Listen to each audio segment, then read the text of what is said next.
ভাবুন তো, হাতে কোনো লেখা নেই, সামনে প্রতিপক্ষ কবিয়াল, মুহূর্তের মধ্যে মুখে মুখে তৈরি হচ্ছে ছন্দ, কথা আর সুর।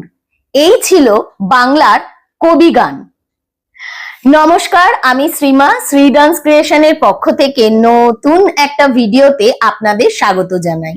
অনুরোধ থাকলো আমার পুরো ভিডিওটা দেখার। ঊনবিংশ ও বিংশ শতাব্দীর বাংলা সাহিত্যের এক অমূল্য সম্পদ হলো কবিগান। কবিগান শুধু গান ছিল না, ছিল এক অভিনব বুদ্ধির লড়াই, যুক্তির লড়াই, তাৎক্ষণিক সৃষ্টিশীলতার অসাধারণ এক প্রকাশ। আজকের মতো আগে থেকে লেখা গান নিয়ে মঞ্চে ওঠা নয়, কবিয়াল আসরে বসে প্রতিপক্ষের কথা শুনে মুহূর্তের মধ্যে ছন্দ মিলিয়ে কথা দিতেন এবং গেয়ে প্রতিপক্ষকে জবাবও দিতেন।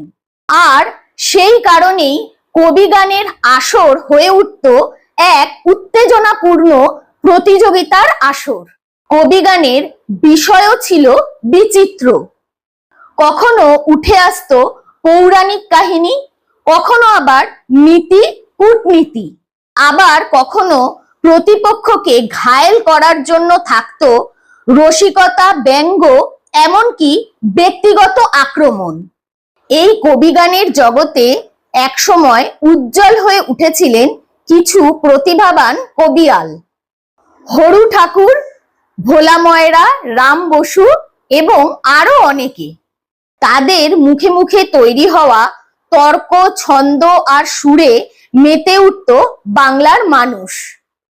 আর সবচেয়ে আশ্চর্যের বিষয় জানেন, এই কবিগানের আকর্ষণ শুধু বাঙালিদের মধ্যে সীমাবদ্ধ ছিল না। পর্তুগিজ সাহেব অ্যান্টনি ফিরিঙ্গিও কবিগানের প্রেমে এমনভাবে ডুবে গিয়েছিলেন যে তিনিও হয়ে উঠেছিলেন খ্যাতনামা কবিয়াল। তাই কবিগানকে শুধু পুরনো দিনের গান বললে ভুল হবে। এটা ছিল বাংলার মানুষদের বুদ্ধি, রসবোধ, ভাষার সৌন্দর্য এবং তাৎক্ষণিক সৃষ্টিশীলতার এক জীবন্ত দলিল। আজকের দ্রুতগতির সময়ে দাঁড়িয়ে সেই কবিগানের কথা মনে করলে সত্যিই মনে হয় বাংলার মাটির সংস্কৃতির ভাণ্ডারে কত মূল্যবানই সম্পদ লুকিয়ে আছে।